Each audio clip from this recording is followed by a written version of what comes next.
Hello and welcome to another video. So today we'll talk a little bit more about account generation. So what happens if you generate an account? Are you registered somewhere? Where is somebody checking that? Is there a server for all of that? And well, let's answer all of that. No, there isn't. So if you generate an account, you don't even need internet or something like that. So all of that is based on cryptography. So when we want to generate an account, so I have here the paper account website here. And if you want to generate an account, we can also do it here, or if you use any software wallet, you are using an algorithm. So usually on software wallets like Exodus, you have your 12 words, and based on these 12 words, you are able to, so the Exodus is able to derive multiple XRP addresses. For example, if you have here, let's generate 12 words here, we've got here 12 words. And from that we can derive, for example, one address. We've got that one here. So R3, OS, whatever. And we can derive unlimited accounts from that mnemonic. And it's not being registered anywhere. So the only important part to understand is if you try to send XRP on the XRP ledger from one account to another valid account address, it will work, independently if somebody already knows the private key of that account or not. So that's very important to understand. So if I, for example, let's generate a random account here, and I will just copy the address, and now I have to copy that one here. And if I try to send XRP, now I'm now in the testnet, if I try to send XRP to this address here, the account is not activated, but I still can send 40 XRP to it, even though nobody is might have the private key. So right now, if I send XRP to an address, nobody has the private key to. So the chances are very low that the XRP will ever move away from this account ever again, because nobody knows it. So that's the part here, and that's how all of the account generation works. So we know that, well, if you quickly look at the mnemonics, we've got here, for example, an mnemonic containing 12 words. So the bit39 standard contains one place, can have, so there are 2048 different words, meaning that we've got 12 places, and we've got, so I'm just gonna remove that here. Okay, that's not how it works. Never mind. Okay, so let's still go on. So we have 2048 possibilities, and we've got 12 places. So these are the possible combinations. So we've got over 5.4 times 10 to the power 39 different combinations. And this is currently, there's not enough computational power to go for all these combinations, derive an XRP account or n XRP accounts, and then check if there's a balance, if there is a balance on it. And that's what it's all based upon. So as soon as there's more computational power, it might be a problem, or it can become a problem. But it's like I said, it's also the technologies regarding encryption and so on are evolving. So it's yeah. It's balanced, if I could phrase it that way. But that's very important. So if you generate an account, you're not registering somewhere or anything. The only thing you're doing, you're locally generating based on some parameters your own private key. So we've got here the family seed, and with this family seed you can sign transactions. But all valid XRP addresses are able to receive XRP independently if somebody already used one or didn't use it, or independently if somebody knows the private key or does not. And the only interesting part is if you try to send XRP for an account, so I'm right now in the testnet, I do have an account, and if I try to send well, a transaction, then in this case I already have the private key. And if I send something, then it's being signed, so the transaction is being prepared. It's some JSON. It might, well, I'm quickly going to show you that as well. So let's just go to the XRPL website. There's a TX submit method, or well, it's just a TX method, which is being sent to the XRP ledger. I'm just looking if that's the correct one. Well, sign, submit sounds also good. Yeah, so it's the blob, the sign transaction. But let's try transaction one more time. Just TX one more time. Right, so that's the transaction. So I might even shortly pause now. Okay, my bad. I meant obviously a payment. So there are multiple transaction types, but a payment. So this is what the JSON looks of a payment. So if I, for example, do a transaction, let's say I want to send again XRP from, well, I'm just going to send it to a random address again on a testnet. I'm just going to swipe here and copy this account address. And if I want to send it here to that address, and whatever, 22, okay. So it's also showing me that nobody activated the account. So an account is activated if it has at least 20 XRP on it. So that's, as we might know, the minimum reserve, the activation fee.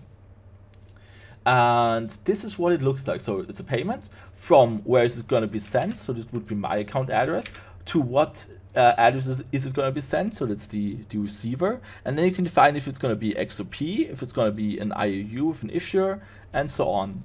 And this is then this blob, so this transaction then is being signed using your private key, and this is being sent to the XRP ledger, and then the XRP ledger can check, did the owner of this account here actually sign it, and then you can check, the XRP ledger can check it, and if it's the case, then the transaction will go through.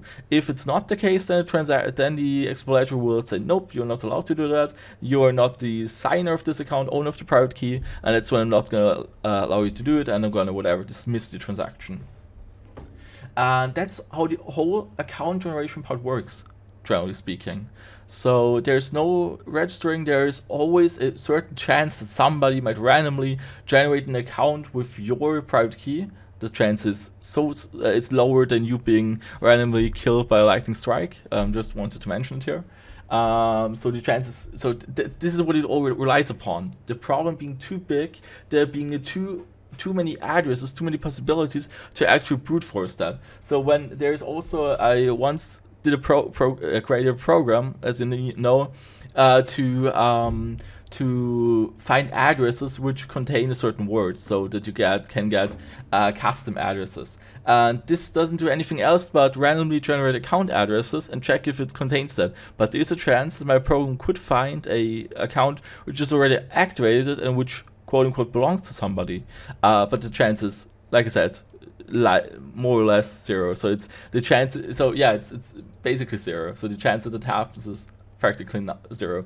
It's you can't rule it out, because like I said, there's a chance, but the chance is too low, and it's what it all relies upon. So it's how also it's the same with Bitcoin or any other cryptocurrency, where you have your private key. So if you generate an account, you've got usually most services offer you an mnemonic, so 12 words, and then they derive the other addresses from it. So for example, it's to do with ETH or any other cryptocurrency, then it derives the possible account addresses. So based on my mnemonic here, I am the owner of this address here, of that address here, of that one here, and so on. And then I've got always these well, key pairs. So the public and the private key pair, and the private key is, like I said, the one I'm using for signing.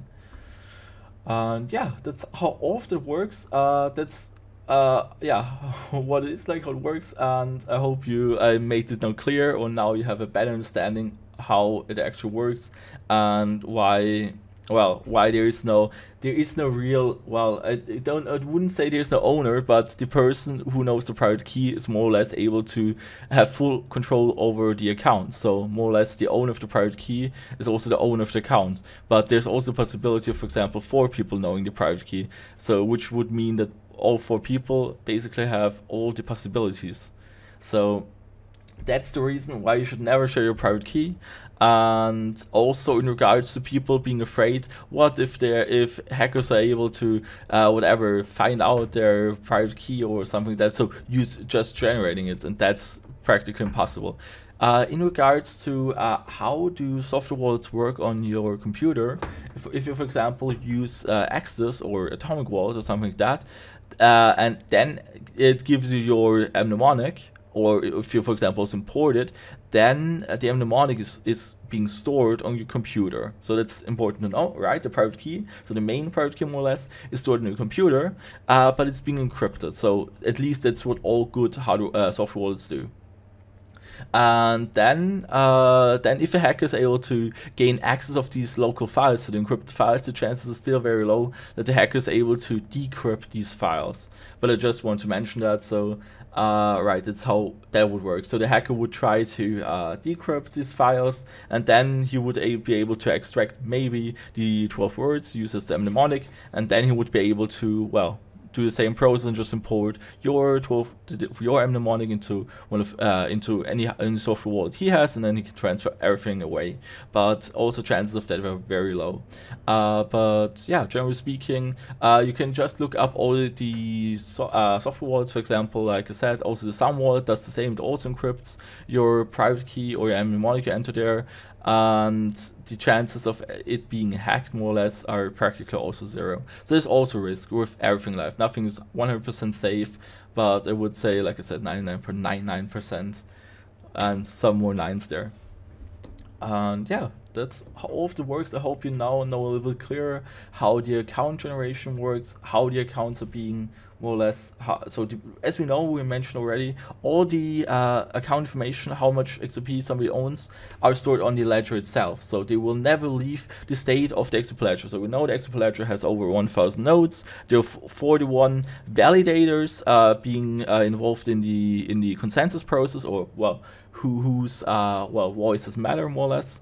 And this list is also going to be expanded. But yeah, that's how all of it works. And all the 1,000 nodes know the ledger status, so they know the current balances of all the accounts, and they get always updated. So we can also look one more time. There's a great so if we quickly look at XRP scan, we can again see here that the new blocks are added every 3.8 seconds, this new one, and the next block, or the next last closed ledger, updates all the balances, and then the state gets updated and done. And then, so with each new block, so it's on a transactional basis, more or less. So we've got the current state, and with a new block, the new block contains some transactions, it changes the state, and then we're done. Then a new state is persisted, and then it all goes over. Then there's a new block there. There are some transactions, so it changes a little bit the balances. So somebody is sending something, so it has to update balances, and after the block we're done, and then then the new round starts. And that's how, yeah, that's how generally speaking all blockchains more or less work.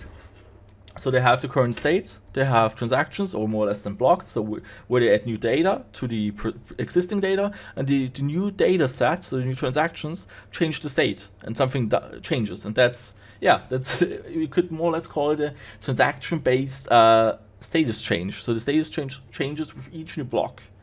And yeah, that's how all of it works. Like I said, I hope I explained the ideas, or the general ideas here clearly. And if you have questions, just put it into the comment sections. I usually always answer. And right, so that's it for today. Thanks for watching, and see you in the next video.